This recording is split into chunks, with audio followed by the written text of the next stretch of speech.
bienvenue dans Bonjour chez vous, votre rendez-vous quotidien avec l'actualité qui vous concerne. Nous sommes au plus près de vous avec nos partenaires de la presse quotidienne régionale, des télévisions locales et des radios. Nous sommes ensemble pendant 1h30 et au menu du jour, 13 militaires français tués au Mali dans un accident d'hélicoptère alors qu'ils combattaient des djihadistes dans une opération nocturne. Un hommage national leur sera rendu. Emmanuel Macron salue des héros qui n'avaient qu'un seul but, nous protéger.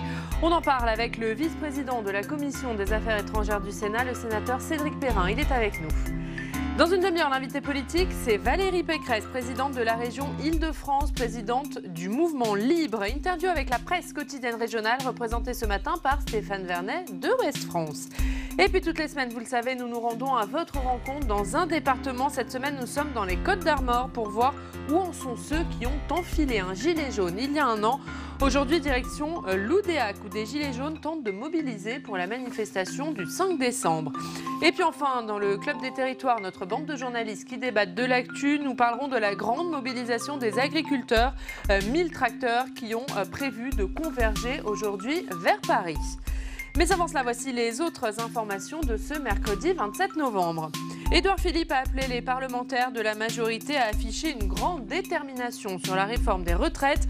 Le Premier ministre est allé les rencontrer hier soir. Il s'exprimera aujourd'hui pour faire le point sur ses rencontres avec les partenaires sociaux et un séminaire gouvernemental aura lieu dimanche. Les sénateurs socialistes et communistes saisissent la Commission nationale du débat public sur la privatisation d'Aéroports de Paris. Ils jugent le référendum d'initiative partagée pas assez médiatisé et demandent un débat public sur le sujet. Chantal Joanneau, la présidente de la commission, a indiqué qu'elle répondra début décembre ou début janvier au plus tard à leur demande. L'Assemblée nationale a adopté hier la loi Engagement et Proximité. Cette loi, le cornu, qui vise à répondre au malaise des maires. Députés et sénateurs doivent maintenant se mettre d'accord sur une version commune, accord qui ne va pas de soi. Gérard Larcher ayant déjà mis en garde sur plusieurs points durs. Et on commence avec le sénateur du jour. Il est élu du territoire de Belfort, siège dans le groupe Les Républicains et donc vice-président de la Commission des Affaires étrangères, de la Défense et des Forces armées du Sénat. Bonjour Cédric Perrin. Bonjour. Merci d'être avec nous ce matin. On va bien sûr parler de ce qu'il s'est passé au Mali. 13 soldats français tués lors d'une opération de combat contre des djihadistes.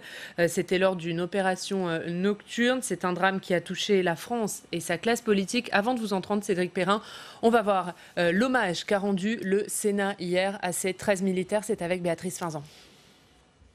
Ils ont marqué une minute de silence en hommage aux 13 militaires français morts au Mali hier dans la collision accidentelle de 2 hélicoptères. Un drame national qui touche tout particulièrement les sénateurs. Je suis certain qu'au moment où nous allons partager ce moment de recueillement, vous aurez une pensée pour ces 13 militaires, pour leurs familles, et plus particulièrement pour une famille chère à notre cœur, que nous croisons au quotidien dans notre Assemblée. Je crois que c'est aussi un hommage que nous devons rendre à ces hommes, à leur courage et au service de la France. En effet, parmi les victimes figure Pierre Bockel, fils de l'ancien ministre et sénateur du Haut-Rhin. Il était lieutenant et avait 28 ans. Notre peine est immense. Notre fils était un des 2 pilotes, celui du Cougar, une machine qu'il connaissait bien. C'est la 4e fois qu'il venait en OPEX au Mali.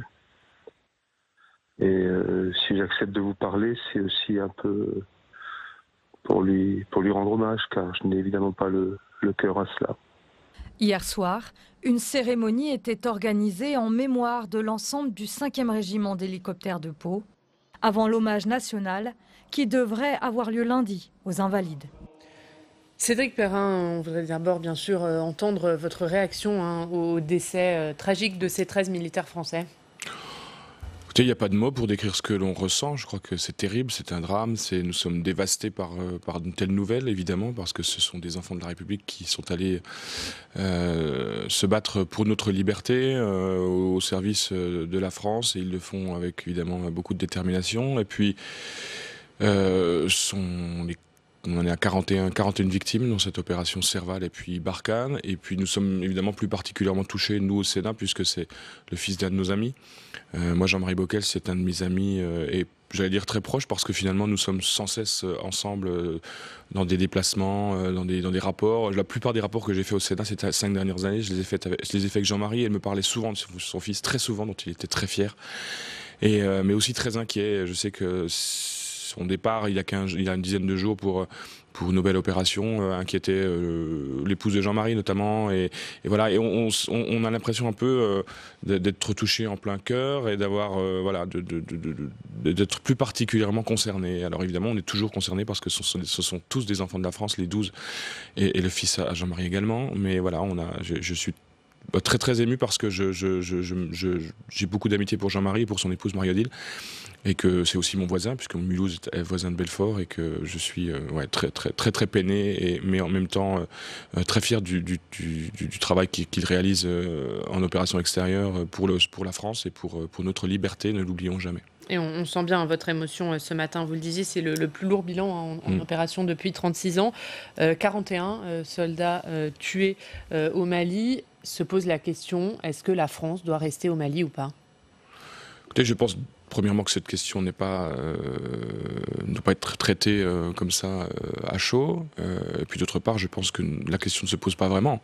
Les opérations... Elle ne se pose pas vraiment parce qu'on n'a pas le choix. Elle ne se pose pas vraiment parce que nous n'avons pas le choix. Parce que si nous sommes engagés au Mali en 2013 sous l'impulsion du président Hollande à l'époque, c'est parce que la situation au Mali était devenue extrêmement tendue et que le risque de voir tomber ce pays était très important. L'opération française a permis justement au Mali de rester à flot. L'objectif est bien évidemment la paix. L'ancien chef d'état-major de l'armée le général de Villiers disait très clairement que l'objectif d'une guerre, c'était d'aller trouver la paix. Évidemment, la sortie de cette crise, elle sera politique, elle ne sera pas militaire. Donc nous avons besoin de continuer à y rester, à former les forces armées maliennes, les fameux FAMA. Près de 12 200 FAMA ont été formés depuis que nous sommes à Barkhane. Et surtout, l'État malien a besoin de reprendre le lead, si je puis dire. Le problème, c'est qu'en ce moment, c'est pas vraiment la direction que nous prenons dans ces pays-là. Et ça veut dire que ça pourrait encore durer des années, la présence de la France dans cette zone ? Ça veut dire que ça peut encore durer des années, mais ça veut dire aussi que si nous devions partir, imaginons ce qui s'y passerait, imaginons les foyers terroristes qui s'y développeraient. Si la France quittait le Mali, Écoutez, aujourd'hui, la présence française au Mali, ça permet sans aucun doute de mettre en tout cas à mal les initiatives terroristes, la constitution d'un certain nombre de groupements, leurs moyens logistiques, etc. Et donc la présence, elle est importante. Et des opérations comme celle malheureusement dans laquelle nos 13 militaires français ont perdu la vue, ce sont des opérations très importantes qui permettent de mettre en tout cas d'éviter la progression de ces groupes armés terroristes. Ça veut dire que notre sécurité intérieure sur le sol français, elle passe aussi par la présence de soldats là-bas ? Bien évidemment. Je pense que notre sécurité, elle commence là-bas, et que les groupes armés terroristes, si on les laisse prospérer, si on les laisse grandir et prendre la possession d'un certain nombre d'États, parce que c'est ce qui se passe. Regardez ce qui se passe au Burkina Faso depuis maintenant quelques mois. C'est assez dramatique. La carte qui était encore il y a la semaine dernière qui permettait encore quelques déplacements au Burkina Faso ne le permet plus aujourd'hui. Toutes les régions sont classées rouges. Donc voilà, ce cancer qu'est le terrorisme, qu'est la radicalisation, est en train de progresser en Afrique. Et si la France n'y était pas, sans doute que les choses progresseraient beaucoup plus vite. Et quand je dis que si la France n'y était pas, c'est qu'on regrette également que la France y soit extrêmement seule aujourd'hui. Et évidemment, nous avons l'aide d'un certain nombre de pays européens qui viennent de manière logistique nous fournir un appui. Il y a aussi soyons justes, quelques détachements de pays qui sont présents dans ces pays-là, dans la bande sahélo-saharienne. Mais il y a évidemment un effort qui est porté essentiellement par la France, un effort budgétaire, un effort humain. On le voit malheureusement encore aujourd'hui. Et donc ce que nous réclamons, c'est que nous puissions avoir un effort beaucoup plus important. Mais c'est la question des troupes au sol, notamment, qui se pose. Comment on oblige les autres pays de l'Union européenne à eux aussi envoyer des troupes au sol pour que la France ne soit pas seule ? Personne ne peut obliger les autres pays européens pour que la France ne soit pas seule.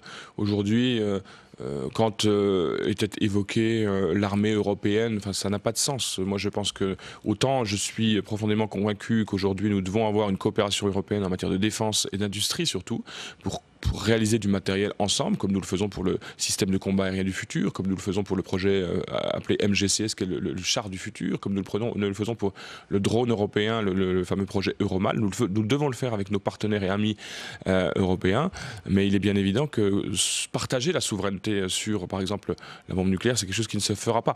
Donc chacun garde évidemment ses soldats et l'objectif, c'est évidemment une mise en commun pour aller lutter là où les terroristes se trouvent aujourd'hui, et puis pour faire en sorte que nous puissions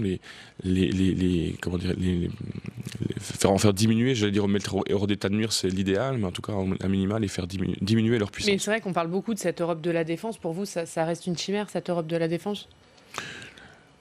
Je crois que les mots ont un sens, et quand le président de la République a parlé d'Europe de la défense, certains ont cru qu'on allait se retrouver avec des soldats sous un même drapeau. Et moi je pense que ça c'est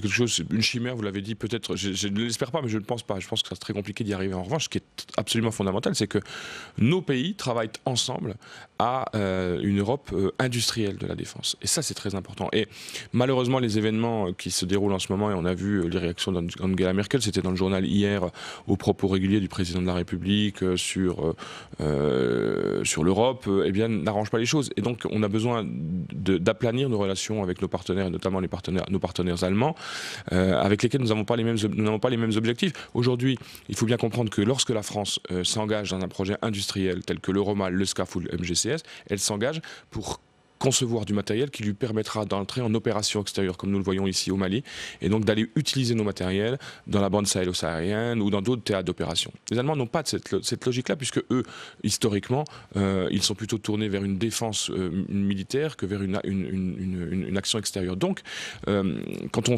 conçoit du matériel, on le conçoit de manière différente quand on veut l'utiliser sur son territoire ou quand on veut l'utiliser dans la bande sahélo-saharienne. Ce qui fait qu'aujourd'hui, entre la France et l'Allemagne, il y a des discussions importantes et parfois des complications, j'allais dire, parce que le matériel subit ce qu'on appelle dans le jargon militaire des surspécifications. C'est-à-dire qu'en fait, on va lui rajouter des options.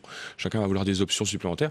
Et donc, on se retrouve avec du matériel qui coûte cher et qui, parfois, sont difficiles à mettre en œuvre. Donc, il faut qu'on arrive à travailler ensemble de manière intelligente pour pouvoir créer. Ça passe par une coopération entre la France et l'Allemagne. Mais ça passe inéluctablement par une coopération entre la France et l'Allemagne, mais aussi l'Italie, l'Espagne et d'autres pays européens. Est-ce que la sortie du Royaume-Uni, ça va changer quelque chose pour l'Union européenne en matière de défense ? Écoutez, les accords de Lancaster House existent. Ils nous permettent de travailler très efficacement avec nos collègues britanniques, qui, rappelons-le tout de même, sont les seuls quasiment en Europe aujourd'hui à venir nous appuyer significativement dans nos opérations extérieures. Donc il est très important que les accords de Lancaster House puissent être respectés, puissent être continués, et que nous puissions continuer à travailler avec nos amis et partenaires britanniques, parce que ce sont des partenaires fiables, une armée aguerrie, et des gens qui sur le terrain sont particulièrement efficaces, j'allais dire un peu comme l'est la France aujourd'hui. Merci beaucoup pour votre réaction, Cédric Perrin, à ce sujet. On va passer à l'actualité du Sénat. Nicole Belloubet, notamment, qui était auditionnée hier. La garde des Sceaux, elle était auditionnée sur le budget de son ministère. On va en parler avec notre journaliste parlementaire, Fanny Conqui.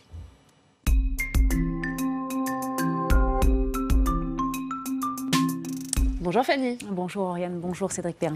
Et Nicole Belloubet qui était donc auditionnée, comme de nombreux ministres, dans le cadre de son budget 2020. Oui, effectivement, Nicole Belloubet est auditionnée par la commission des lois du Sénat hier après-midi dans le cadre du PLF 2020. Et dès le début de l'audition, le président de la commission, Philippe Bas, a exprimé ses réserves sur ce budget. Écoutez.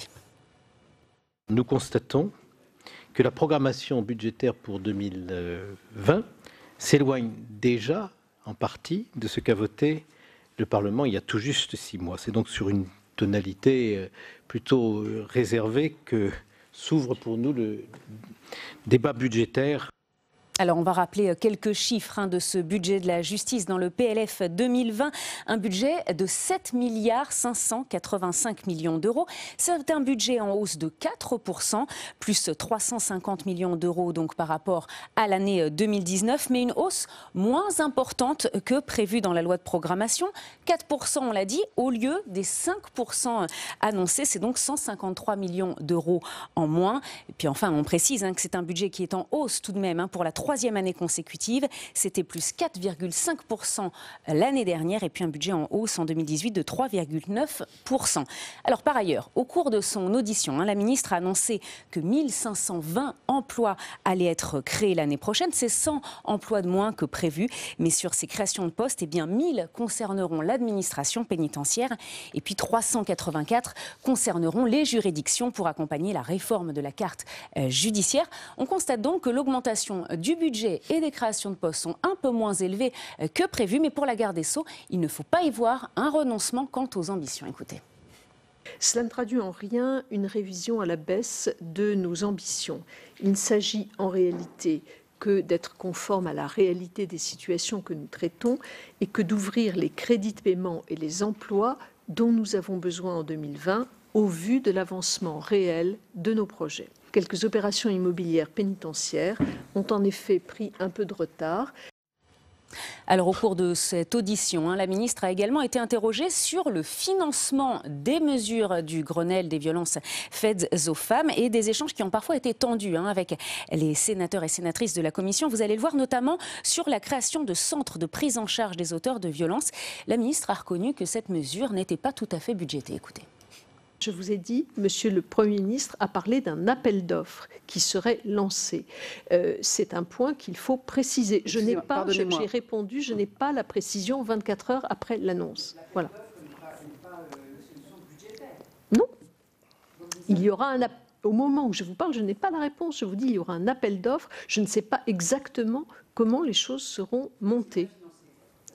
Je ne sais pas, 24 heures après l'annonce, comment les choses financièrement seront montées. Alors, en revanche, en ce qui concerne le bracelet anti-rapprochement, la ministre a expliqué que le budget était estimé à 5,5 millions d'euros pour 1000 bracelets et que les crédits dédiés apparaîtront dans le PLF rectificatif de 2020. Et puis, enfin, pour les téléphones grave danger, là, le budget est estimé à 7,1 millions d'euros et il est inscrit dans le projet de loi de finances du ministère de la Justice pour 2020. Merci beaucoup, Fanny, pour toutes ces explications. On vous retrouve un petit peu plus tard.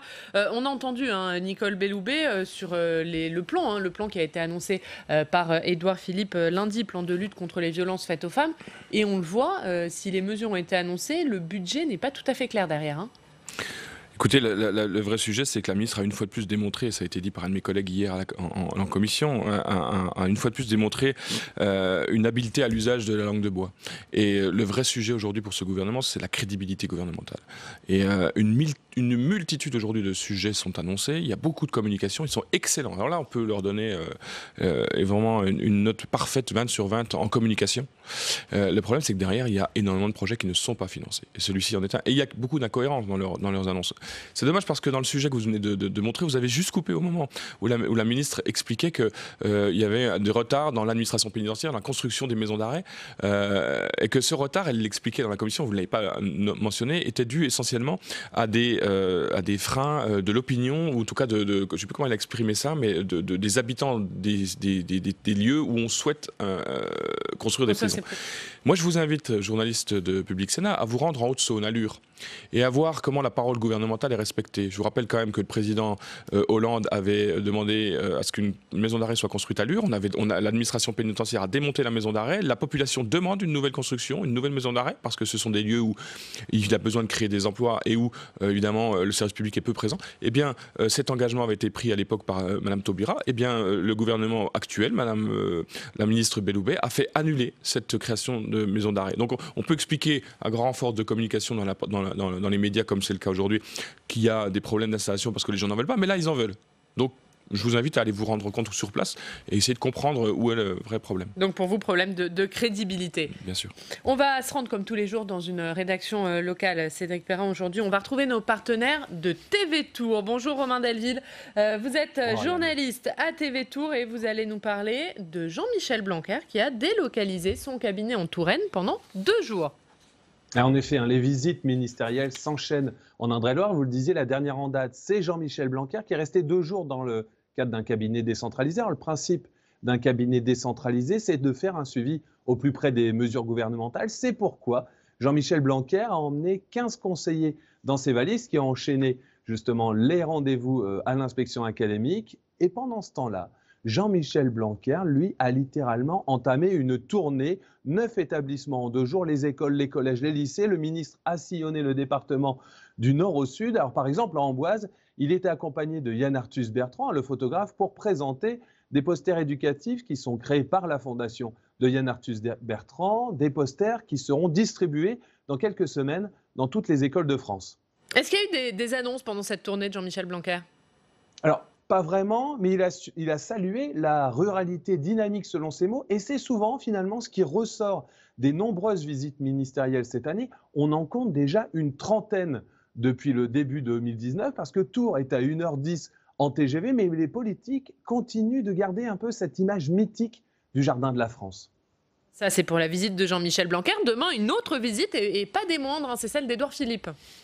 Exactement. Édouard Philippe était en début d'année en Touraine pour vanter le modèle des maisons de santé. Il sera demain à Vendôme, cette fois autour des actions autour de la transition écologique. Et le Premier ministre arrive lui aussi bien accompagné de nombreux ministres. 5 ministres et secrétaires d'État sont annoncés à son côté. Alors, il y a d'abord les locaux, Marc Fesneau, chargé des relations avec le Parlement, Jacqueline Gourault, ministre de la Cohésion des Territoires, il y aura également Muriel Pénicaud, Agnès Pannier-Runacher et Emmanuel Vargon.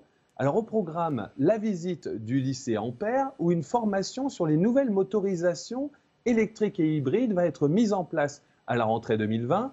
Alors d'abord pour les véhicules de particuliers, puis pour les engins agricoles et les engins de travaux publics.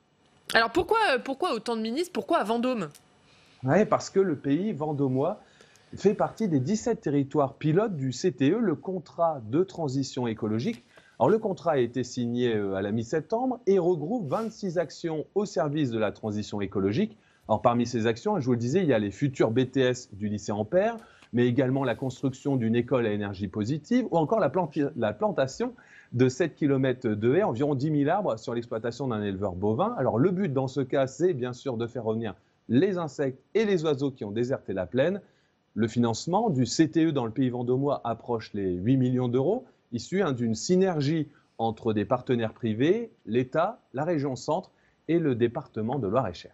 Merci beaucoup Romain Delville pour toutes ces explications. Merci à nos partenaires de TV Tour d'avoir été en direct avec nous. Et après Tours, on va maintenant passer à la revue de presse de votre département du territoire de Belfort. Cédric Perrin, c'est avec Fanny qui revient.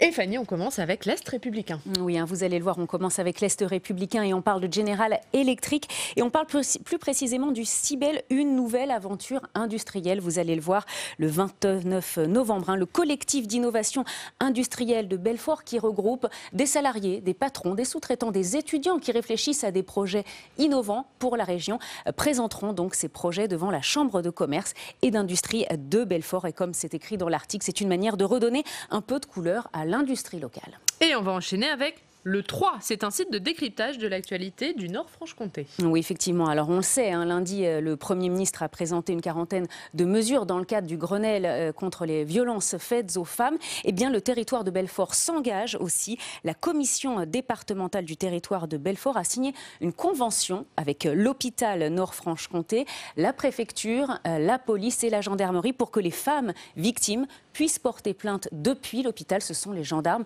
qui feront le déplacement à l'hôpital pour recueillir leurs plaintes, ce qui changera donc les choses pour les femmes victimes. Merci beaucoup Fanny, à tout à l'heure. Cédric Perrin, vous voulez réagir à cette actualité qui concerne votre département? Écoutez, oui, sur l'affaire de General Electric, premièrement, il est évidemment capital que toutes les forces du département, mais aussi de l'extérieur du département, se mobilisent pour essayer de chercher des moyens de diversification de notre tissu industriel. Et l'affaire de General Electric aurait été en quelque sorte un déclencheur. Je crois qu'aujourd'hui, tout le monde se mobilise massivement. Les élus, le maire de Belfort, Damien Meslot, les députés du territoire de Belfort, le président du conseil départemental et moi-même, on est très actifs sur le sujet. On essaie d'être des facilitateurs et de chercher des solutions de diversification. Vous êtes optimiste? Je pense qu'il y a des sujets d'optimisme. Oui, des sujets d'optimisme aujourd'hui. Je pense que nous avons des pistes intéressantes, mais ce sont des pistes sur du long terme. Aujourd'hui, le plan social est en cours, et donc on a besoin aussi de trouver des solutions de court terme. Donc on a des problèmes, vous l'aurez compris, de temporalité. On a besoin voilà. Mais on est quand même le premier région industrielle de France en termes d'emploi. On a pratiquement 43% d'emplois industriels dans le sud du département, ce qui est absolument colossal quand on sait que la moyenne nationale est à 11%. Vous êtes inquiet sur l'avenir industriel de votre région ? On a des inquiétudes sur l'avenir industriel quant à effectivement la crise économique dans sa globalité, mais on a aussi des perspectives intéressantes, des espoirs sur des nouvelles technologies. Et puis il ne faut pas oublier non plus que sur la question de la transition énergétique, le territoire de Belfort est à la pointe. Nous sommes un territoire d'énergie. Chez nous, il y a évidemment une grande capacité de recherche et d'innovation en matière d'hydrogène. Donc moi je suis extrêmement présent sur cette question et je pense qu'il y a vraiment une carte à jouer. La problématique, on en revient toujours à la crédibilité de l'État. Aujourd'hui, c'est quels sont les moyens que se donne l'État en dehors des blablas et de la communication pour arriver à faire en sorte que cette transition soit efficace. Je vous donne un exemple très rapide. L'hydrogène par exemple, le plan hydrogène à la sortie du gouvernement de Nicolas Hulot, c'était 100 millions d'euros par an. L'ADEME a annoncé 100 millions d'euros sur 5 ans en janvier 2019 et en juin, c'était 5 millions. Quand les Chinois mettent 16 milliards, que les Américains viennent de faire une levée de fonds privés dans l'Ouest américain de 31 milliards de dollars sur l'hydrogène. La France maîtrise la totalité de sa chaîne de valeur sur l'hydrogène. On a donc une capacité aujourd'hui à créer des emplois. On parle de 150 000 emplois potentiels. C'est la FIPAC qui en parle, l'agence de l'hydrogène. Et aujourd'hui, il y a des tergiversations terribles sur les budgets qu'on y consacre. Et moi, je suis extrêmement inquiet parce que je pense qu'il n'y a pas de vision politique, de vision industrielle des choses et qu'il faut absolument que nous y arrivions. Le grand sujet... Est-ce que les élus locaux, on a beaucoup parlé dans cette émission de la mobilisation des élus locaux sur ces questions d'industrie, est-ce qu'ils sont trop seuls? L'État vous laisse trop seul? Écoutez, on a l'impression d'être très seul. Alors soyons justes, dans le cadre du plan de General Electric, l'État a été présent et Bruno Le Maire a aidé évidemment à améliorer ce plan. Mais quand vous entendez Bruno Le Maire en question d'actualité au gouvernement au mois de mai, je crois, ici, qui nous explique, ou c'était Agnès Pannier-Runacher, qui nous explique qu'il n'y a pas d'avenir pour le gaz. Quand un ministre dans l'hémicycle explique qu'il n'y a pas d'avenir pour le gaz, ça veut dire qu'il n'a absolument rien compris à ce qu'était la transition énergétique. Ça veut dire que l'intermittence des énergies renouvelables et la nécessité de trouver des énergies de substitution pour pallier justement à ces creux, eh bien c'est évidemment nécessaire de développer de l'énergie gaz. Et donc ça veut dire que quand vous expliquez ça, vous n'avez rien compris. Donc je suis assez inquiet effectivement sur la capacité de l'État aujourd'hui à développer une politique industrielle réaliste et surtout une politique énergétique qui nous permet de conserver notre souveraineté en la matière. Merci beaucoup, merci Cédric Perrin d'avoir été avec nous ce matin. Dans 2 minutes, c'est l'invité politique ce matin, c'est Valérie Pécresse, la présidente de la région Île-de-France. Elle est avec nous. Avant de l'entendre, on va regarder un extrait d'Allons plus loin. Rebecca Fitoussi qui est longuement revenue hier sur la mort de ces 13 soldats français au Mali. On va écouter le président de la Commission des Affaires étrangères du Sénat, Christian Cambon. Il était au micro de Quentin Calmet.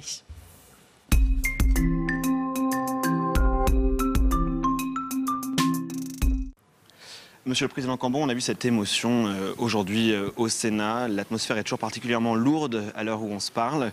Quelle a été votre réaction lorsque vous avez appris la mort de ces 13 soldats aujourd'hui?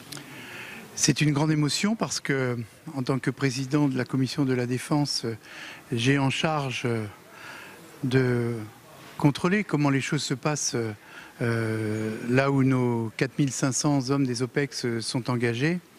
Évidemment, ces nouvelles sont épouvantables. C'est un effroi. Cet effroi est double puisque, vous le savez, le fils d'un de nos collègues éminents fait partie malheureusement des victimes. Et donc, on ne peut que s'interroger, bien sûr. Et il y aura un temps de l'interrogation. Aujourd'hui, c'est le temps du recueillement.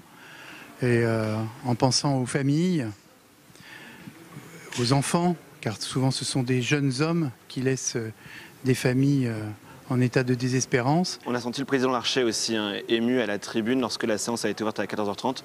Il avait des sanglots étouffés dans la voix. C'est le sentiment, on imagine, de beaucoup des sénateurs aujourd'hui? C'est le sentiment que nous partageons tous, parce que d'abord il y a la proximité de ce collègue que nous fréquentons, que nous voyons et qui travaille avec moi au sein de la commission. Et puis c'est cette liste aussi qui s'allonge. Et c'est un petit peu aussi cette désespérance de nous voir pas suffisamment aidés par nos voisins européens face à ce péril du djihadisme en Afrique. Oui, Christian Cambon, vous le disiez, il y aura un temps pour les questionnements, mais tout de même, avec ces 38 Français tués au Mali depuis 2013, est-ce que la question de l'implication de la participation de la France au conflit au Mali, elle se pose aujourd'hui ? Elle ne se pose pas parce que je ne pense pas qu'on peut s'en aller du Mali. Si on s'en allait du Mali, il suffit de regarder une carte géographique pour voir quelle est la position de ce pays. Et on voit bien que si le Mali devenait un califat ou tombait dans la main de ces djihadistes avec les méthodes criminelles qui sont les leurs, c'est globalement le Maghreb qui serait menacé et qui risquerait de connaître de graves désordres. Or, les pays du Maghreb, c'est la frontière sud de la France. Et ça, il faut que les Français comprennent bien que ces jeunes qui se battent et qui donnent leur vie, c'est pour notre sécurité qu'ils le font. Et ce que l'on aimerait bien, effectivement, c'est que d'autres pays européens qui nous encouragent, qui nous soutiennent, et qui nous prêtent des moyens logistiques, ils viennent un tout petit peu nous aider à mettre de l'ordre. Eh bien, merci Christian Cambon. On a entendu votre message ce soir au micro public Sénat.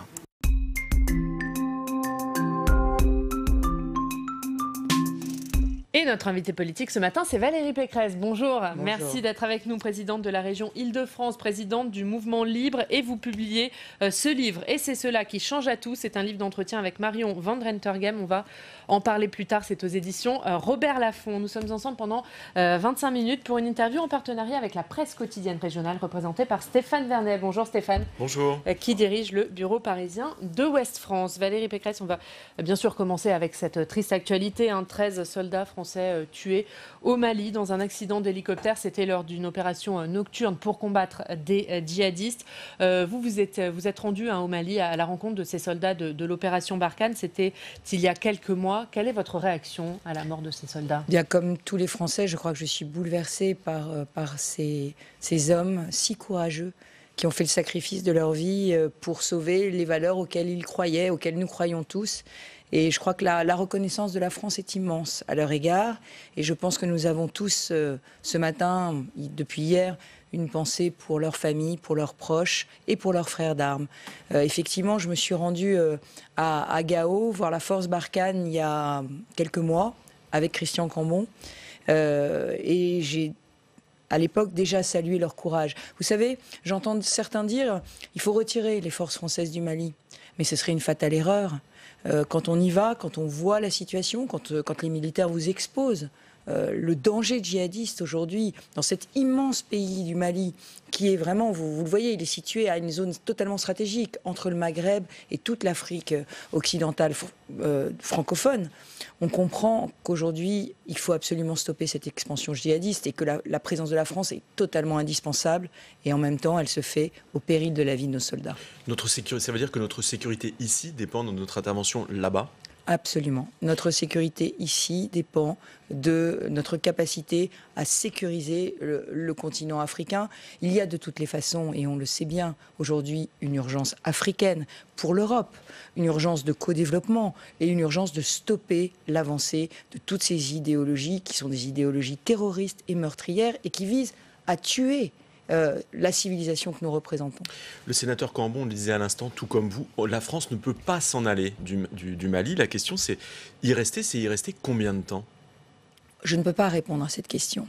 Et je pense que personne ne peut y répondre. La vérité, c'est que moi, je plaide pour un engagement beaucoup plus fort européen en Afrique. Je plaide comme le sénateur Cambon, que d'autres pays d'Europe interviennent. C'est la clé, en fait. La proximité avec Christian Cambon ne m'étonne pas sur ce sujet. Non, je plaide pour un double plan européen, un plan Marshall de co-développement, parce que la question des migrations et la question du réchauffement climatique font qu'aujourd'hui, nous avons besoin d'un continent africain qui se développe. La croissance démographique de ce continent, aujourd'hui, nous impose de l'aider, et aussi un plan d'aide et d'accompagnement de la sécurité là-bas. Un plan européen. Là encore, c'est quand même extravagant que seule la France se charge du fardeau de ces opérations extérieures, de ces OPEX, qui coûtent évidemment très cher. Nous sommes peut-être les seuls à pouvoir les effectuer. Mais encore faudrait-il que l'Europe y contribue, bien évidemment. Et ça, c'est une négociation qui doit se mener. Valérie Pécresse, on va parler du reste de l'actualité. Les sujets sont nombreux, à commencer par cette journée de mobilisation des agriculteurs. Il y a 1000 tracteurs qui convergent en ce moment vers l'Île-de-France, vers Paris. Est-ce que vous comprenez la colère des agriculteurs et la méthode employée aujourd'hui ? Moi, je suis je suis contre le blocage, je suis contre les blocages parce que je pense que les Français sont fatigués. Il y a une immense tension dans le pays. Et puis, il y a une tension sociale aussi. Les Français ont du mal à vivre décemment de leur salaire. Donc, les priver du droit d'aller travailler, pour moi, c'est une atteinte à leur liberté. Néanmoins, j'entends les inquiétudes et les préoccupations des agriculteurs, qui sont les mêmes peu ou prou que dans d'autres professions. Le gouvernement a fait des promesses et il ne les tient pas.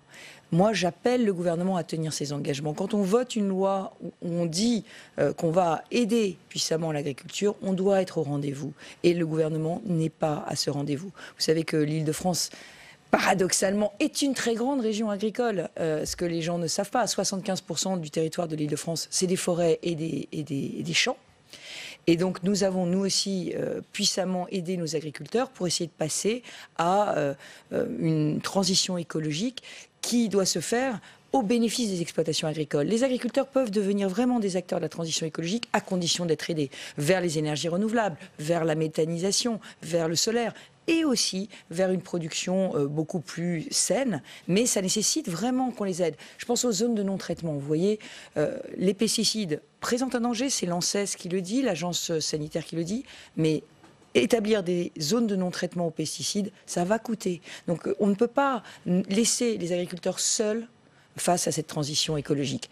Sur la question spécifique de l'agriculture et de la situation des agriculteurs, quand vous dites que le gouvernement a fait des promesses qui ne sont pas tenues, à quoi est-ce que vous pensez précisément ? Les insuffisances de la loi Egalim ? Absolument, je pense que la loi Egalim, la loi Egalim a posé un certain nombre d'actes avec un accord relatif avec la profession agricole. Après, c'est une question de moyens. Je pense qu'aujourd'hui, on doit aider davantage nos agriculteurs à faire face à cette nécessaire transition écologique. C'est ce que je fais en Ile-de-France. Nous avons mis 2 millions d'euros supplémentaires quand on a eu l'avis de l'ANSES qui disait qu'il fallait reculer les zones d'épandage de pesticides de 5 à 10 mètres des habitations.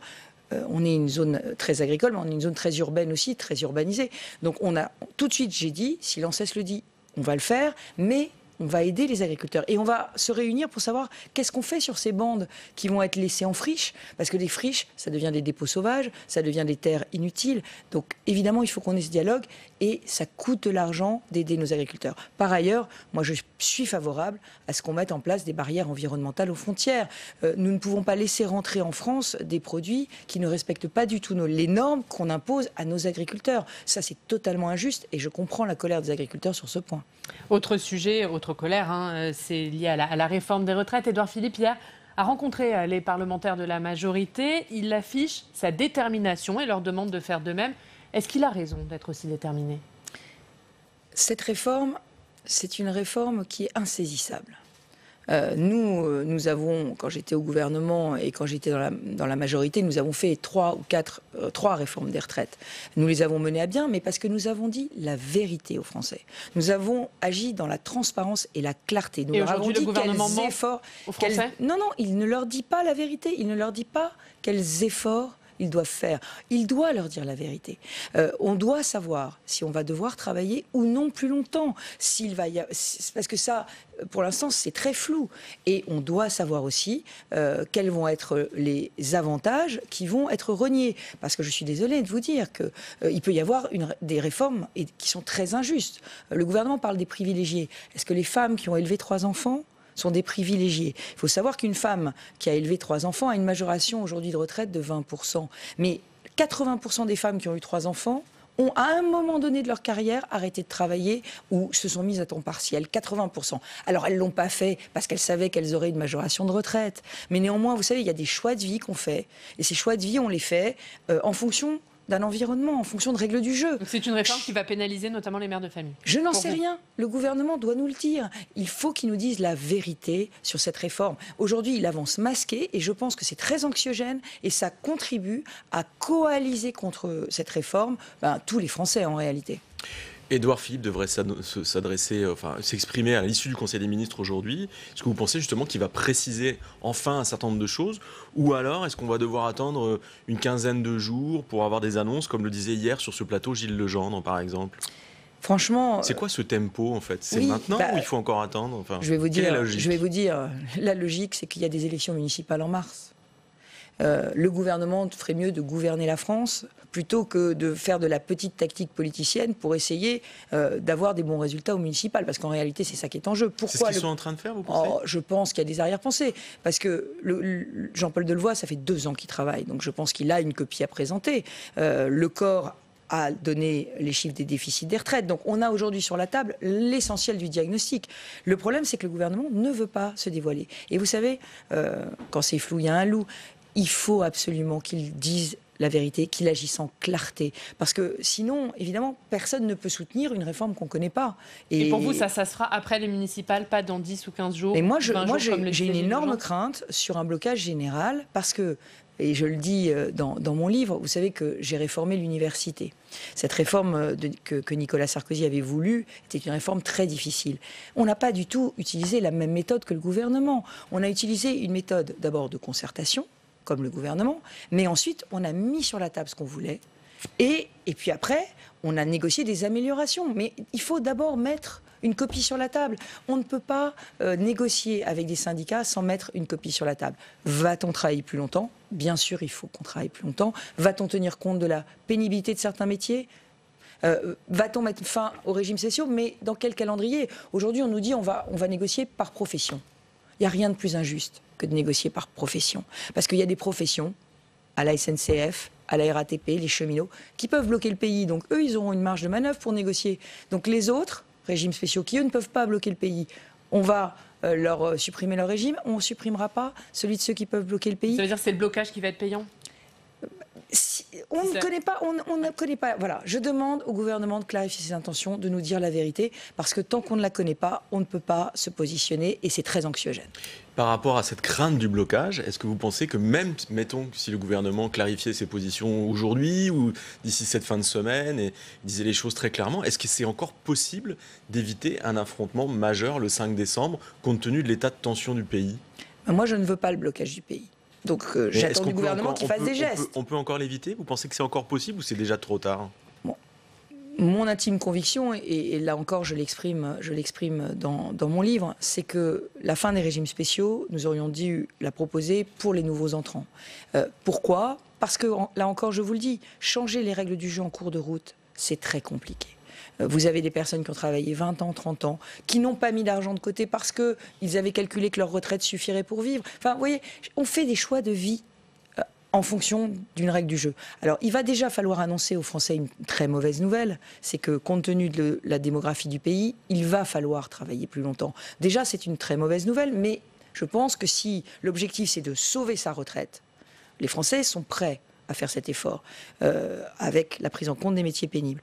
Mais une fois qu'on a dit ça, première très mauvaise nouvelle, rajouter le changement de toutes les règles du jeu, y compris, je vous le dis, pour des mères qui ont élevé 3 enfants, enfin, voilà, ça me paraît charger la barque trop. Les réformes cathédrales, les réformes parfaites, les réformes trop importantes coalisent les oppositions, et c'est comme ça qu'on échoue.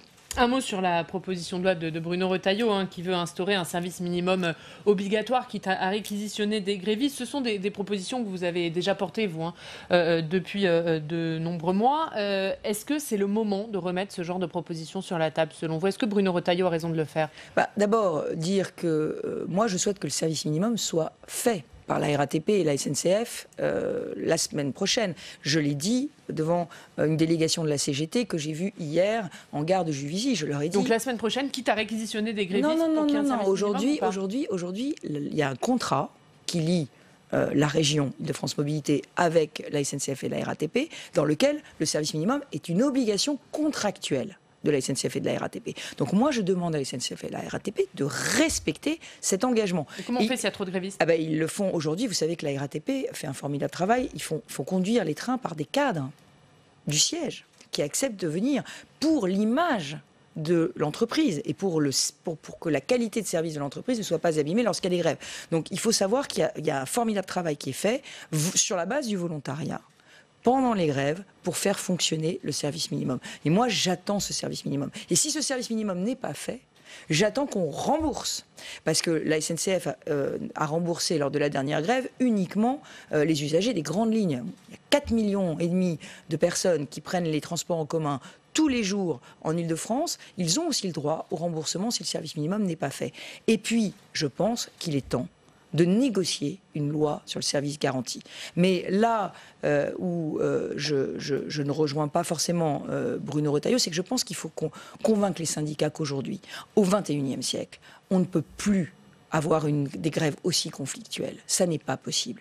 Aujourd'hui, il y a trop de personnes qui dépendent des transports en commun pour aller travailler. Ça n'est absolument plus envisageable que les heures de pointe ne soient pas sanctuarisées. Il faut d'abord discuter avec les syndicats avant de présenter cette proposition de loi. Il faut qu'on mène une concertation. Et moi, je suis favorable à, comme le propose Bruno Retailleau, qui est un service minimum garanti aux heures de pointe, qu'on sanctuarise les heures de pointe. Je l'avais déjà proposé il y a quelques années quand j'étais députée. Par rapport à la crainte du blocage, il y a aussi la crainte du retour des violences. Comment est-ce que vous anticipez ce genre de choses? Est-ce que vous redoutez que le 5 décembre donne lieu à des débordements, comme on a pu le voir au cours de l'année écoulée? Et comment est-ce que vous, en tant que présidente de région, vous pouvez prévenir un certain nombre de phénomènes de ce type? Absolument, je le redoute parce que vous le savez, au moment du pic de la crise des Gilets jaunes, il y a eu beaucoup de violences dans les lycées, notamment. 80 lycées franciliens qui ont été attaqués, qui ont subi des vraies dégradations, voire même des échauffourées. Et beaucoup de départs de feu, notamment. Ça, c'est l'effet Instagram. Il faut mettre le feu. Bon. Je ne ferai pas de commentaires, mais je pense que tout ça est extrêmement grave. Et le pays est dans une situation de grande tension. Toute la souffrance sociale qui a donné lieu au mouvement des Gilets jaunes n'est pas éteinte. Et là aussi, je pense que le gouvernement doit prendre des mesures très vite. Il doit cesser les gaspillages d'argent public et faire en sorte que, par la baisse des dépenses, il puisse redonner du pouvoir d'achat aux Français. Vraiment, c'est pour moi une urgence. Je sens la montée de la précarité en Ile-de-France. Et vous savez, alors, dans le budget qui est à l'heure actuelle examiné au Parlement, il y a des baisses d'impôts, du pouvoir d'achat qui est redonné aux ménages. C'est pas bon ça pour vous? Pas suffisant. Pas suffisant du tout. Il faut qu'aujourd'hui, on gagne plus avec son salaire. Et c'est vraiment une urgence. Nous avons fait une étude aujourd'hui sur les franciliens qui prennent le métro. On a fait une étude pour leur demander leur avis sur toute une série de sujets. On leur a demandé quelle était leur première préoccupation aujourd'hui. Eh bien, leur première préoccupation aujourd'hui, c'est la montée de la pauvreté, devant le chômage et devant l'insécurité. C'est la première fois que nous avons ce type de remontée. Et ça veut dire que cette question de l'appauvrissement est perçue par des gens qui travaillent, qui sont des abonnés au métro, donc de la classe moyenne, et qui sentent un appauvrissement et un problème de pouvoir d'achat. Donc cette question du pouvoir d'achat, elle n'est pas réglée, loin de là, par les concessions du gouvernement. Puisqu'on parle de précarité, ce sont les étudiants en ce moment qui sont mobilisés. Ils dénoncent leur précarité. Vous avez été, vous, ministre de l'Enseignement supérieur. Qu'est-ce que vous pensez de ce mouvement des étudiants ? Alors d'abord, Qu'est-ce qu'il faut faire? Qu'est-ce que l'État doit faire? Il faut dire que les frais d'inscription universitaire en France sont parmi les plus bas d'Europe. Et ça, c'est une fierté française. Nous avons vraiment la possibilité de poursuivre des études supérieures en ayant des frais d'inscription qui sont très peu chers. Un étudiant coûte 12 000 € par an. Les frais de scolarité sont à 170 €. Mais il y a un vrai coût de la vie étudiante. Et il faut le prendre en compte. En Ile-de-France particulièrement, où nous avons beaucoup d'étudiants, 500 000 étudiants, nous avons créé et construit, depuis que je suis élue, 8 000 places de logement étudiant. Et nous avons surtout, avec les bailleurs, une convention. Lorsque nous subventionnons un logement étudiant, nous demandons à ce que les charges qui sont demandés aux étudiants ne dépassent pas un plafond, de façon à ce que les étudiants puissent avoir un meilleur niveau de vie. Et c'est vrai que la question du logement est cruciale, et il faut avoir une politique du logement encore plus offensive, notamment dans les grandes métropoles. Les étudiants vont se joindre au mouvement de grève du 5, on les verra dans la rue. Vous évoquiez les lycéens aussi tout à l'heure. On peut revenir sur cette question. Vous pensez qu'il peut se passer quelque chose au niveau des lycéens, notamment en région parisienne? Au moment des Gilets jaunes, qui se mobilisent à nouveau. Au moment des Gilets jaunes, j'ai eu la surprise de voir effectivement des mouvements lycéens sans revendication politique. Et ça, c'est une grande surprise. Parce que, normalement, lorsqu'il y a des mouvements dans les lycées, eh bien, il y a toujours une réforme, un mot d'ordre politique, un mot d'ordre qui concerne les lycéens. Là, c'était la première fois qu'il n'y en avait pas. Ça veut dire quoi? Ça veut dire qu'il y a des forces politiques qui, aujourd'hui, instrumentalisent les mouvements de jeunesse. Et ces forces politiques entraînent effectivement les jeunes, que ce soit les étudiants ou les lycéens, à se mobiliser aujourd'hui contre le gouvernement. Et même parfois sans mot d'ordre politique. C'est qui ces forces politiques? Vous pouvez les citer? C'est clairement les Black Blocs et tous ceux qui sont autour d'une mouvance pour laquelle la France insoumise a beaucoup de complaisance. On va parler des relations entre l'État et les collectivités. On a vu Emmanuel Macron et Édouard Philippe faire des déclarations d'amour aux maires la semaine dernière. Comment vous qualifiez les relations entre l'État et les régions? Il y a clairement un pacte de confiance qui a été rompu. Moi, j'ai des engagements signés de l'État. Ça s'appelle le contrat de plan État-région. Et ça concerne un sujet majeur en Ile-de-France, notamment les transports. Et dans ce contrat de plan État-région, l'État, l'année prochaine, doit me donner 400 millions d'euros. La région met 800 millions. Et Eh bien, aujourd'hui, c'est 190 millions qui sont proposés à la région. Or, j'ai le président de la République qui dit les transports des quotidiens sont ma priorité. J'ai le Premier ministre qui dit nous voulons absolument que les transports fonctionnent. Et la vérité, la réalité est tout autre.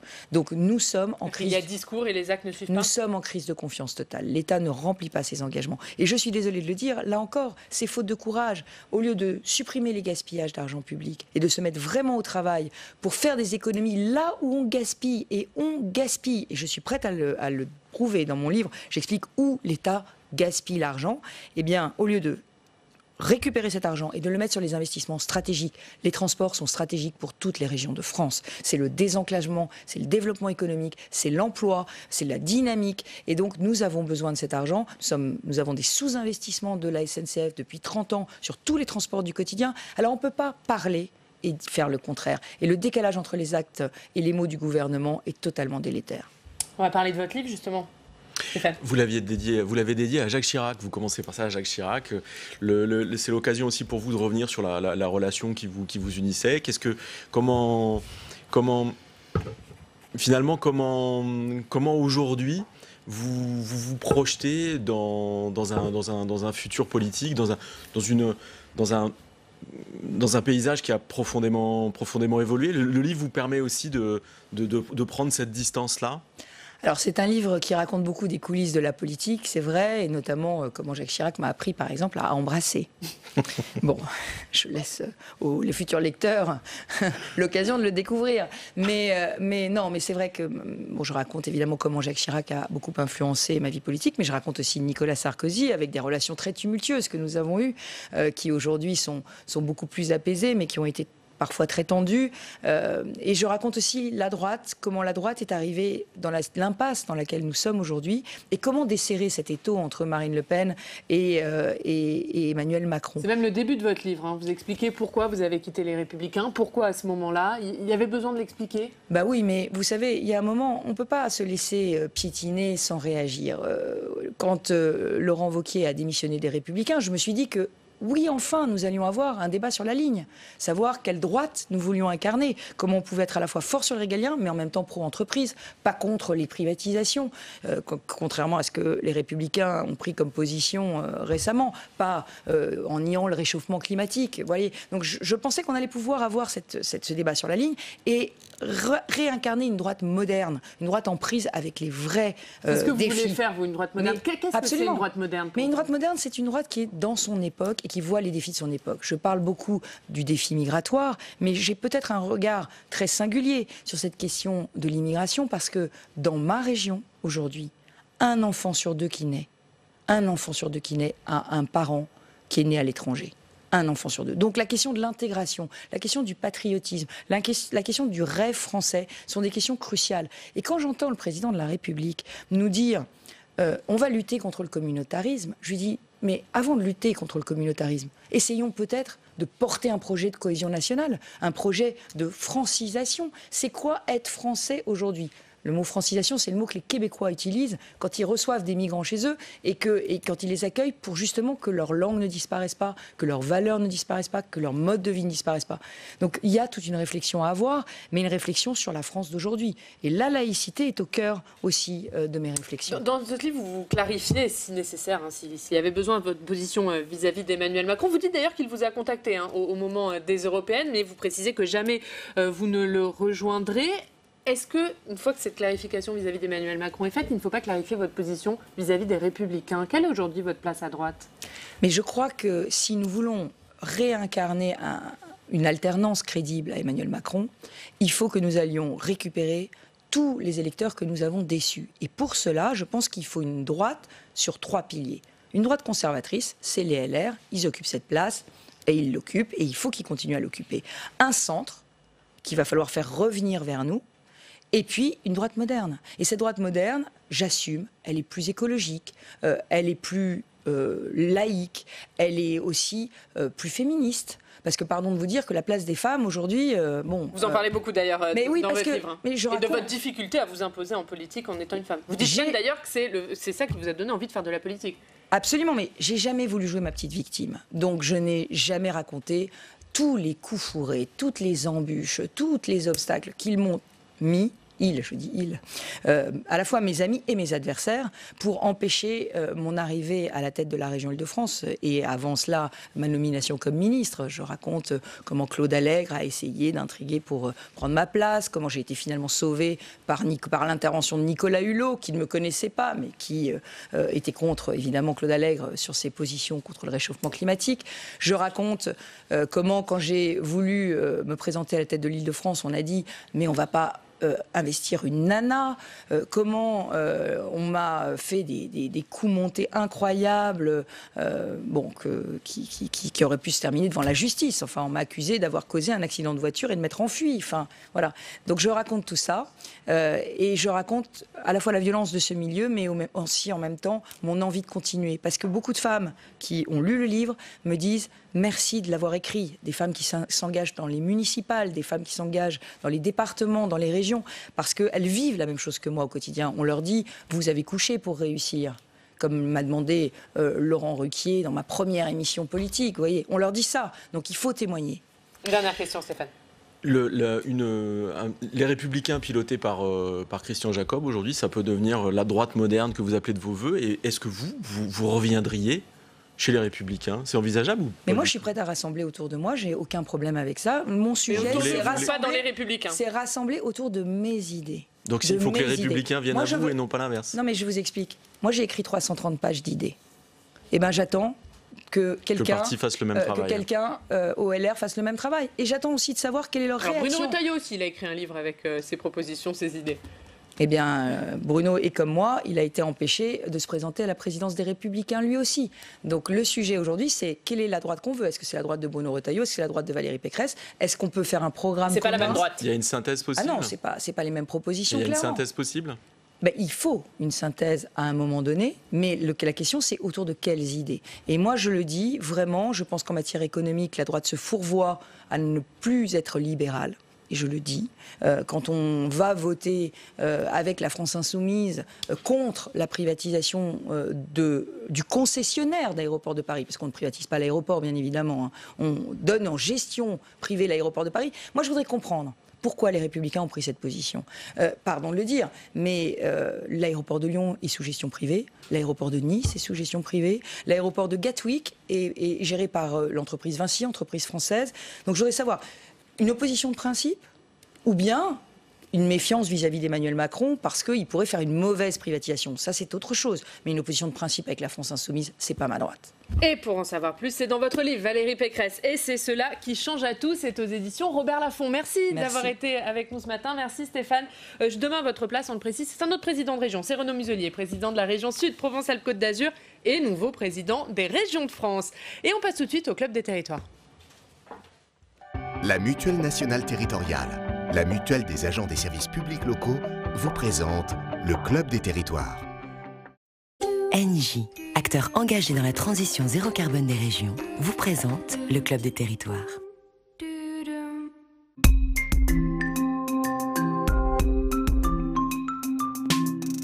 La presse quotidienne régionale et les télévisions locales vous présentent le Club des territoires. Le Club des Territoires en partenariat avec la presse quotidienne régionale, les télévisions locales et les Indés Radio. Aujourd'hui avec la bande, nous parlerons de la réforme des retraites. Édouard Philippe est allé hier rencontrer les parlementaires de la majorité pour leur expliquer la réforme, le calendrier. Il leur a demandé de la détermination. Et puis on parlera de la mobilisation des agriculteurs. 1000 tracteurs qui convergent ce matin vers Paris et l'Île-de-France. Mais d'abord, c'est l'heure de notre reportage en région. Cette semaine, nous sommes dans les Côtes-d'Armor à la rencontre de ceux qui ont enfilé un gilet jaune il y a un an.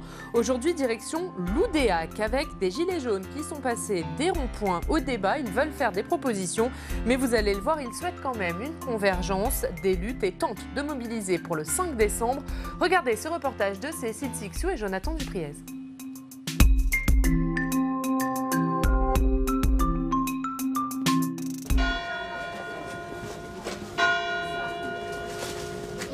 On est ici à Loudéac. Dans cette ville de 10 000 habitants, un groupe de gilets jaunes a décidé de se faire entendre autrement que par la manifestation. Ils ont créé une association, l'association des Gilets jaunes.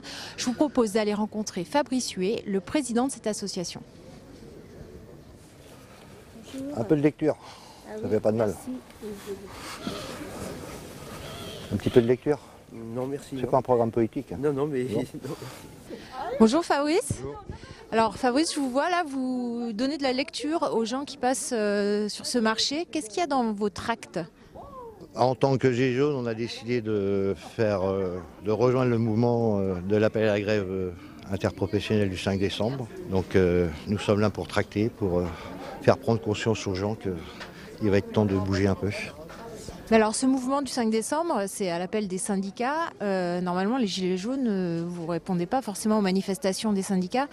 J'ai envie de vous dire, c'est pas très gilet jaune cette manifestation. C'est vrai, mais on doit faire un constat que ça fait longtemps qu'on prône la convergence des luttes et qu'elle n'a pas encore eu lieu jusqu'à maintenant. Là, on vous voit aujourd'hui, vous distribuez des tracts, mais est-ce que vous avez d'autres actions? Alors, dans le cadre de notre association, on se réunit 2 fois par mois. Une réunion étant destinée à une soirée débat sur des thématiques telles que le CETA, les retraites, l'agriculture, consommer autrement. Et la deuxième réunion, on réfléchit sur l'élaboration d'une charte qu'on proposera dans le cadre des municipales. Et ce soir d'ailleurs, Fabrice, vous avez une réunion, on peut y assister? Il n'y a pas de souci, là, la presse a toujours été bienvenue, c'est ouvert au public. Peut-être que c'est personnel. C'est la salle où les Gilets jaunes de Loudéac se réunissent toutes les semaines. Là, ils sont en train de débattre autour d'un thème, comment consommer autrement. On va aller les écouter. Il y a plus d'1 an de Gilets jaunes et le consommer autrement, les démarches d'une nouvelle société ont quand même été assez récurrents dans nos discussions, pour ceux qui les ont suivis. Et je suis malheureusement attristé de voir ce soir que nous sommes la réunion où il y a le moins de monde.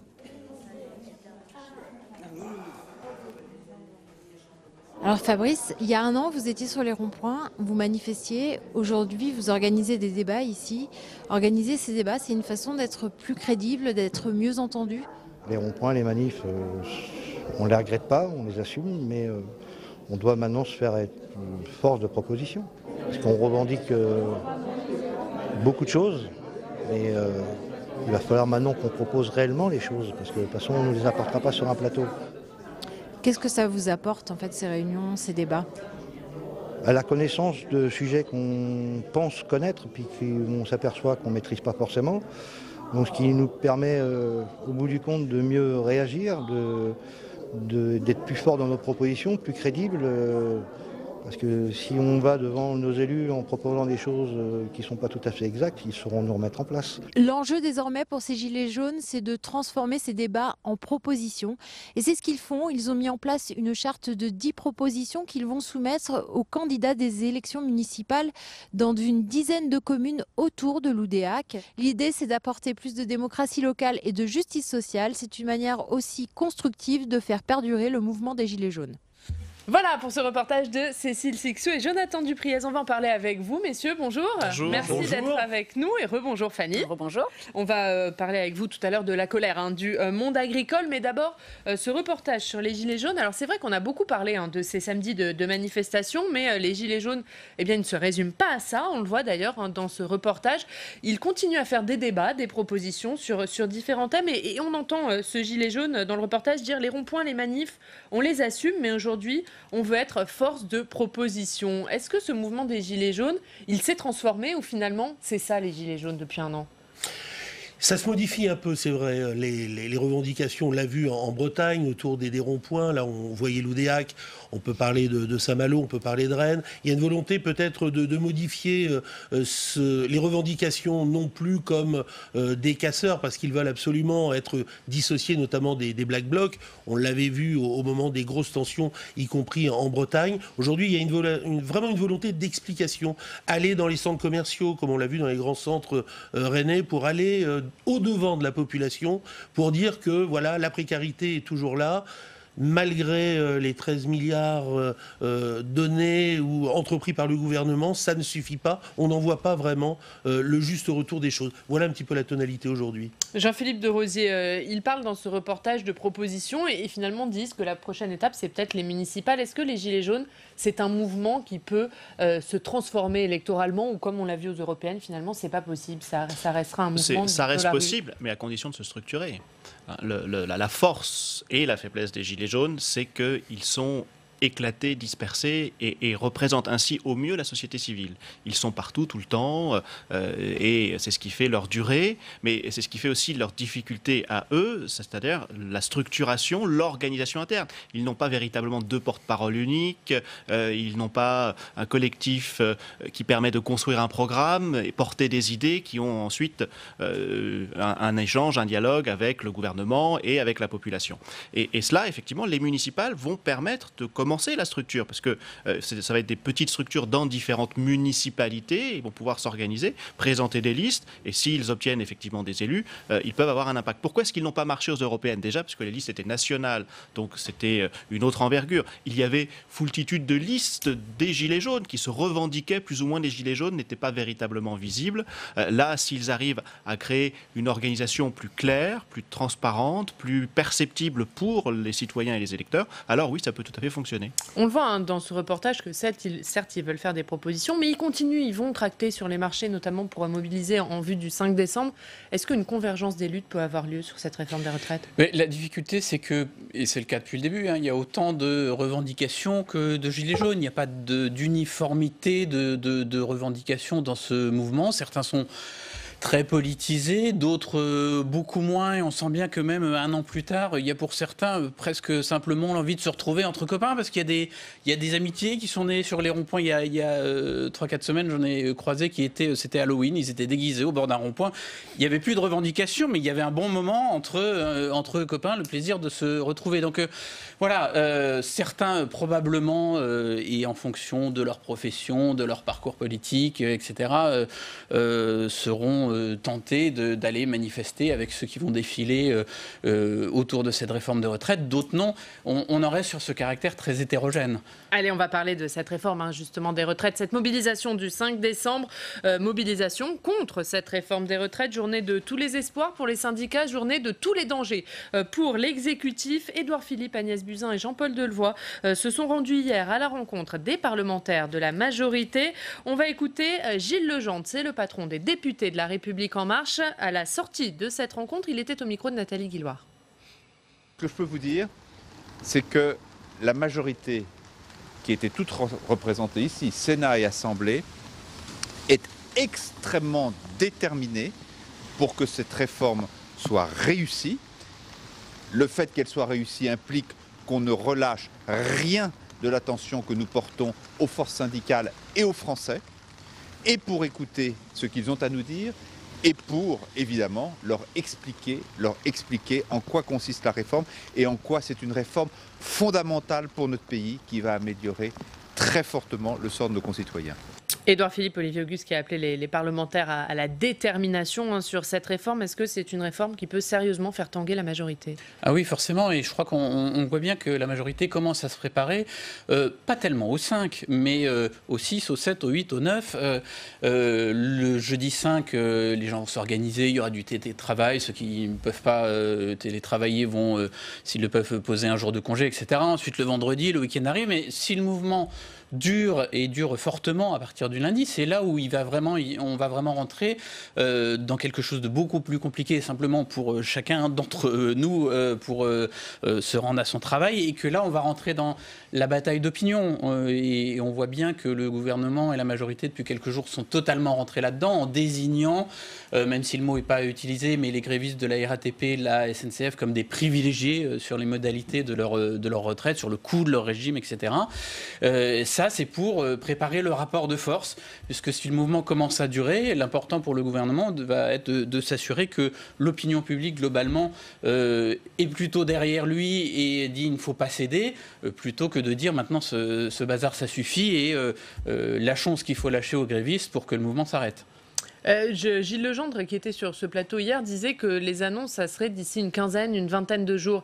Est-ce que c'est pas trop tard ? Les syndicats, aujourd'hui, réclament que le gouvernement lâche des choses avant la manifestation.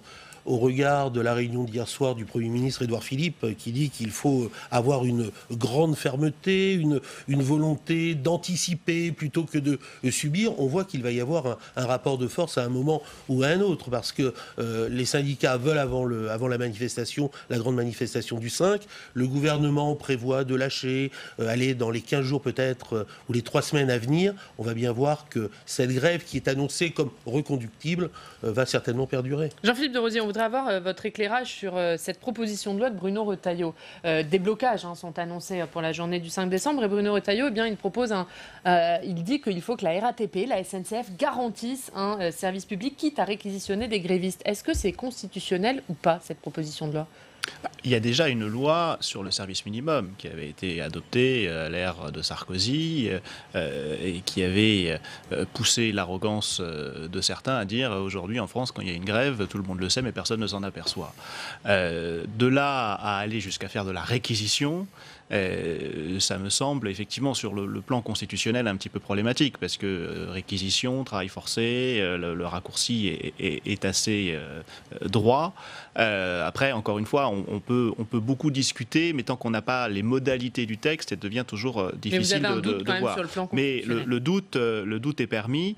La réquisition est possible en France, mais pour certaines professions seulement, notamment les militaires et les hôpitaux, mais pour la RATP et la SNCF, ça me semble beaucoup plus difficile. Allez, on va parler d'une autre mobilisation, c'est celle des agriculteurs. 1000 tracteurs qui convergent aujourd'hui vers Paris. Et Fanny, vous allez nous expliquer quelles sont les raisons de cette colère.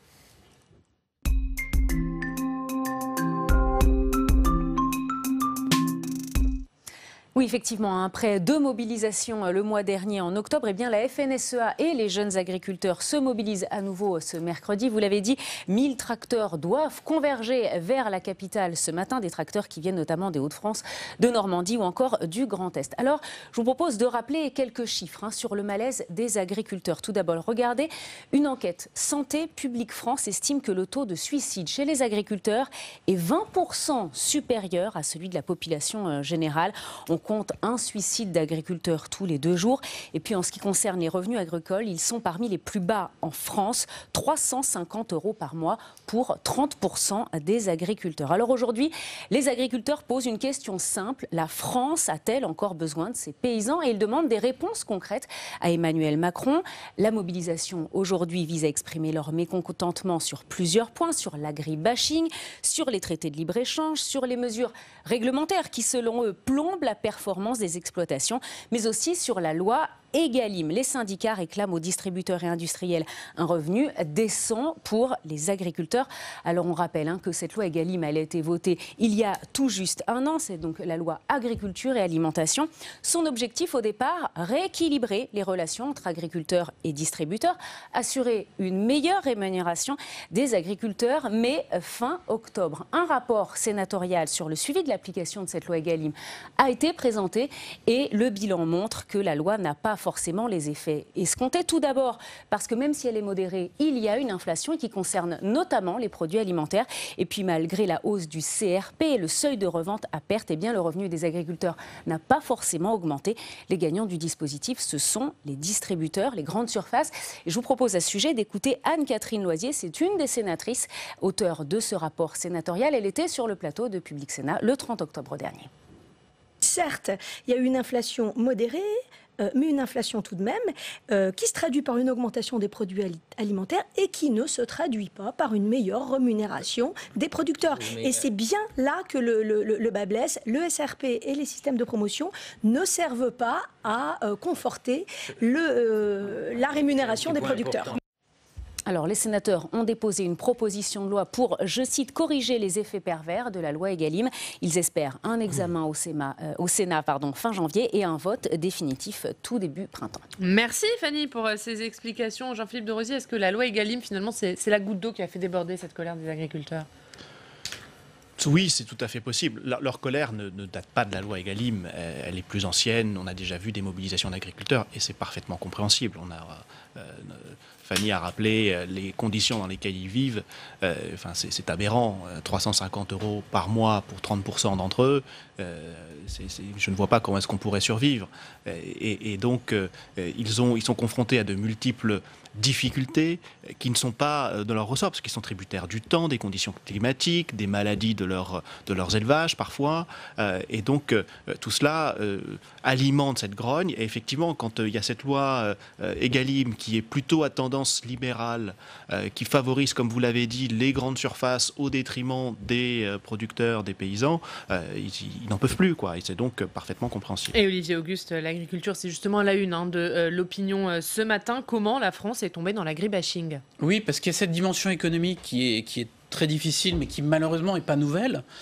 En revanche, il y a un élément qui est venu s'ajouter à tout ça, c'est depuis 2 ans, 3 ans, effectivement, les agriculteurs se sentent mal aimés.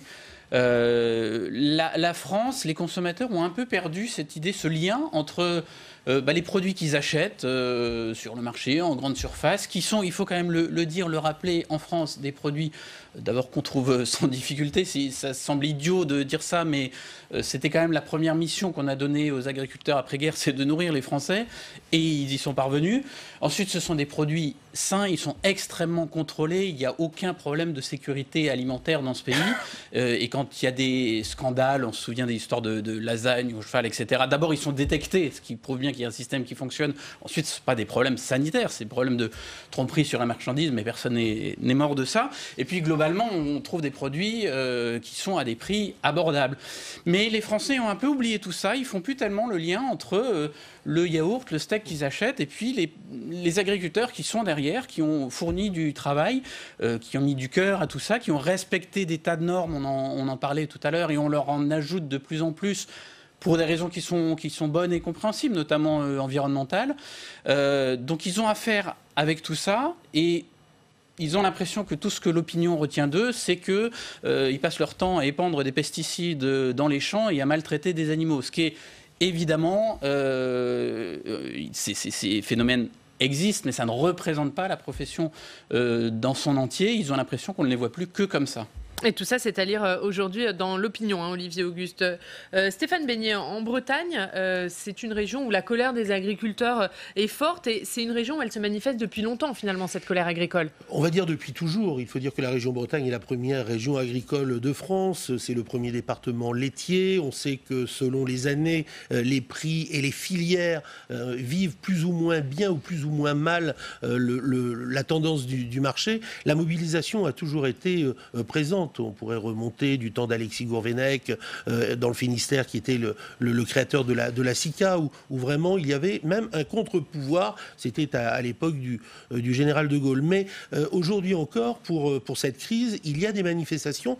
Renseignement pris, il n'y aura pas de tracteur breton aujourd'hui. 0 tracteur breton. Ils préfèrent rester en région pour aller informer la population. Mais vous l'avez très très bien dit, au-delà aujourd'hui de la rémunération, la plupart disent on vit moins bien qu'il y a 30 ans. Les prix n'ont pas augmenté. C'est cette cette défiance, c'est ce côté agri-bashing avec ce sentiment de défiance. On dit c'est difficile l'agriculture, les pesticides, on en est conscient, on essaie de faire le maximum, mais faire de l'agroalimentaire, c'est difficile au quotidien et le grand public ne le sait pas réellement. Aujourd'hui, c'est le terrain de la colère, c'est davantage déplacé sur cette défiance et une population qu'on a souvent pressenti pour nourrir la planète et d'aller de la fourche à la fourchette. Puisqu'on parle de la Bretagne, on va s'y rendre. Grâce à vos équipes, Stéphane Beignet, on va terminer sur ce thème avec l'un de vos sujets.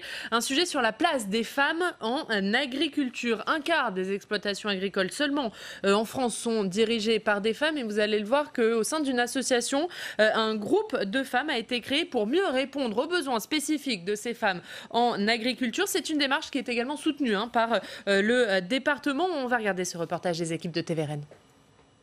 Aider les agricultrices à s'installer ou dans leur quotidien à la ferme, c'est l'objectif de l'association Adage 35. Tous les ans, l'organisme finance des femmes dans l'agriculture, que ce soit pour du matériel ou encore pour les bâtiments. C'est grâce à ça que j'ai pas eu peur de passer en bio sur ma ferme, parce que justement, tous les freins, quand on est collectivement en train d'y réfléchir et d'échanger, de partager sans aucune... il n'y a pas de jugement en fait, et on a moins peur de se lancer. Depuis 2 ans, les femmes présentes ici ont créé un collectif exclusivement féminin à l'intérieur même de l'association. Elles s'impliquent pour une agriculture durable et plus respectueuse de l'environnement. Depuis 1 an et demi, les ailes de l'Adage, c'est son nom, est aidées financièrement par le département. Nous avons un service agriculture avec des agents, avec des personnels qui sont très investis dans ce domaine-là et qui peuvent aussi apporter leur expertise au fur et à mesure du développement des projets. En 2019, plus de 12 000 € ont été récoltés par ce groupe de femmes pour conforter une agriculture durable sur le territoire brétilien. Stéphane Beignet, un petit mot sur ce reportage de vos équipes de TVRN. Oui, juste pour dire que la région bretonne et de Loire-Atlantique constitue vraiment la force vive pour l'installation notamment des jeunes agriculteurs, et c'est là que l'on trouve aussi le plus de femmes à s'implanter. Eh bien voilà, et merci pour ce reportage Stéphane. On va passer à un autre sujet, on va se rendre dans une rédaction locale, on va aller à Toulouse, retrouver nos partenaires de la Dépêche du Midi. Bonjour Éric Berger, à la une de la Dépêche du Midi, ce matin cette triste actualité, ces 13 soldats français tués au Mali dans un accident d'hélicoptère alors qu'ils combattaient des djihadistes, et parmi ces soldats, Éric Berger, il y en a qui étaient originaires de votre région. C'est ça, effectivement. Nous consacrons 2 pages à ce drame survenu lundi soir et qui a fait 13 morts. C'est le plus lourd tribut payé par l'armée française sur une zone de combat depuis 36 ans. Il y a 13 victimes et dans la région, ça a une résonance particulière parce que la région toulousaine est le siège de la 11e brigade de parachutistes. On a plusieurs régiments de paras. Ça représente près de 8500 hommes sur plusieurs départements de la région. Alors si les victimes ne sont pas des paras, évidemment, ça a suscité une très forte émotion.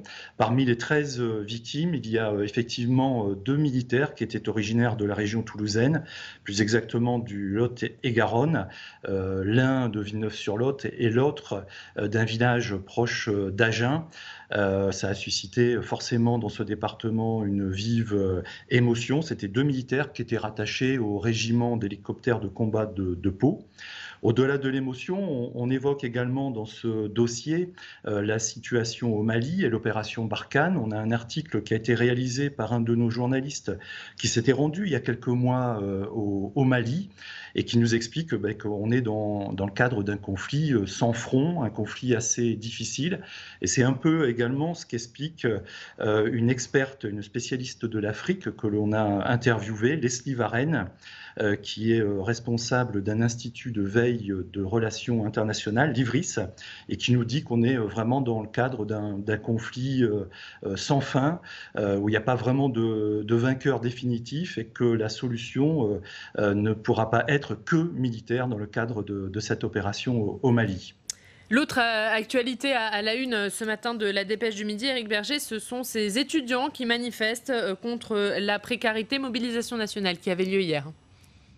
Effectivement, on a presque consacré une page au sujet de la précarité des étudiants, 2 tiers de page. En fait, il y avait en effet des manifestations un peu partout en France et en particulier à Toulouse, qui est une ville universitaire importante. Et à Toulouse aussi, il y a ce problème parmi les étudiants. On a profité de la manifestation toulousaine pour donner la parole à des étudiants qui ont des difficultés à joindre les deux bouts, malgré les bourses, malgré les aides. Les loyers sont toujours plus chers et ces étudiants donc s'expriment dans ce reportage. Et puis, on a rappelé cette statistique donnée hier par les Restos du Cœur qui lançaient leur campagne hivernale. Près de 51% des bénéficiaires ont moins de 26 ans et en croire les responsables des restos, il y a de plus en plus d'étudiants parmi les demandeurs de cette aide alimentaire d'urgence. Merci beaucoup Éric Berger d'avoir été avec nous ce matin. On va revoir votre une consacrée à la mort de ces 13 soldats français au Mali, le Sud-Ouest en deuil. C'est à la une de la Dépêche du Midi. Merci Éric Berger. Merci. Et cette triste actualité, elle est à la une de beaucoup de vos journaux régionaux ce matin. On va voir ça avec Fanny.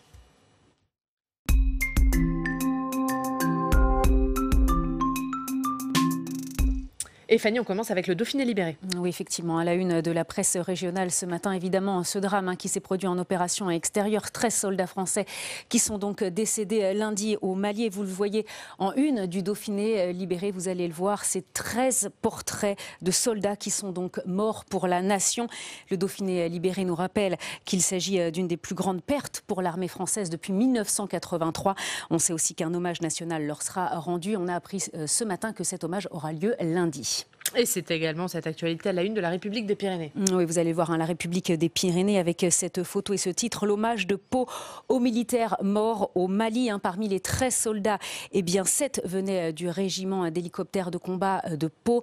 Hier, le maire de la ville, François Bayrou, évidemment a exprimé sa plus vive émotion, ses condoléances et a appelé les habitants de la ville à venir se recueillir devant l'hôtel de ville de Pau. Et vous voyez donc cette photo de cette ville endeuillée hier soir. À la une de Nord Littoral. Oui, Nord Littoral, là aussi, rend hommage à un de ses enfants, un des soldats qui est donc décédé lundi. Vous le voyez, Mali, mort d'un officier calaisien, le capitaine Nicolas Mégard. Vous voyez cette photo sur ce drapeau tricolore. Il était âgé de 35 ans. Il était arrivé dans le Pas-de-Calais quand il avait 9 ans avec ses parents. Il était père de 3 enfants. Il est donc décédé lundi.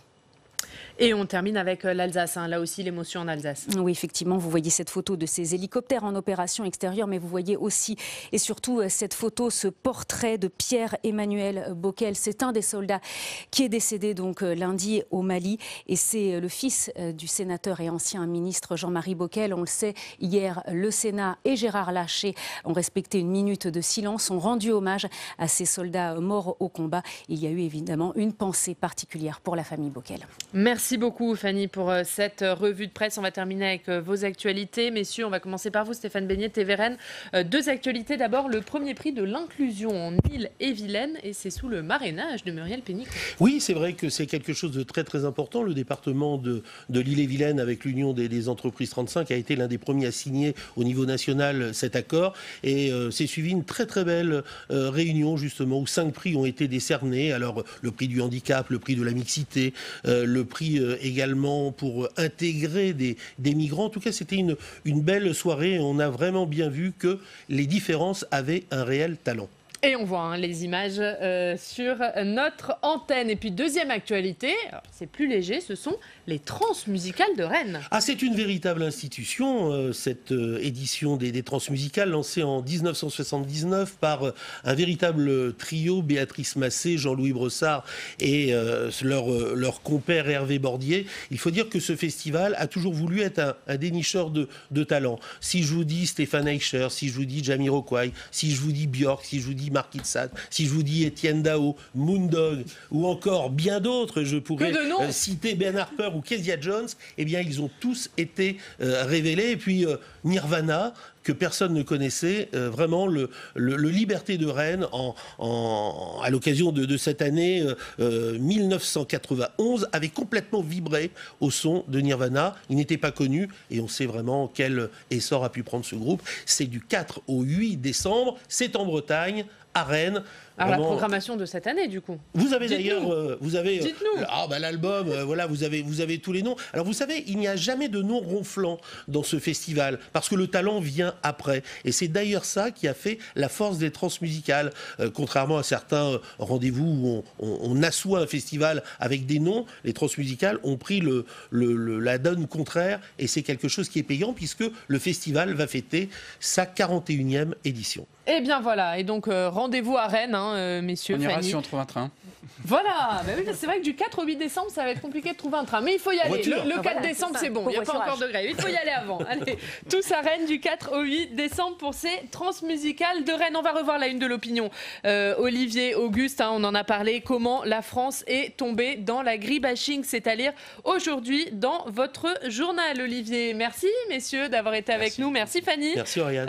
On se retrouve demain. C'est la fin de cette émission à 15h. Ne manquez pas la séance de questions d'actualité au gouvernement, au Sénat. C'est à suivre en direct, en exclusivité sur notre antenne avec Tam Tranui que vous retrouvez d'ailleurs dès 14h. Nous, on se retrouve demain. L'invité politique, ce sera Renaud Muselier, président de la région Sud Provence-Alpes-Côte d'Azur, nouveau président des régions de France. On parlera bien sûr des régions avec lui et puis on parlera de la désignation du candidat de la droite à Marseille. Une commission nationale d'investiture a lieu cet après-midi pour trancher entre Martine Vassal et Bruno Gilles. On en parle, on vous attend demain. Très bonne journée sur Public Sénat.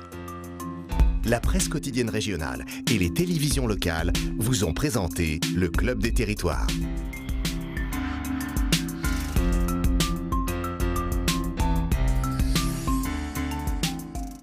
La Mutuelle nationale territoriale, la mutuelle des agents des services publics locaux, vous a présenté le Club des Territoires. Engie, acteur engagé dans la transition zéro carbone des régions, vous a présenté le Club des Territoires.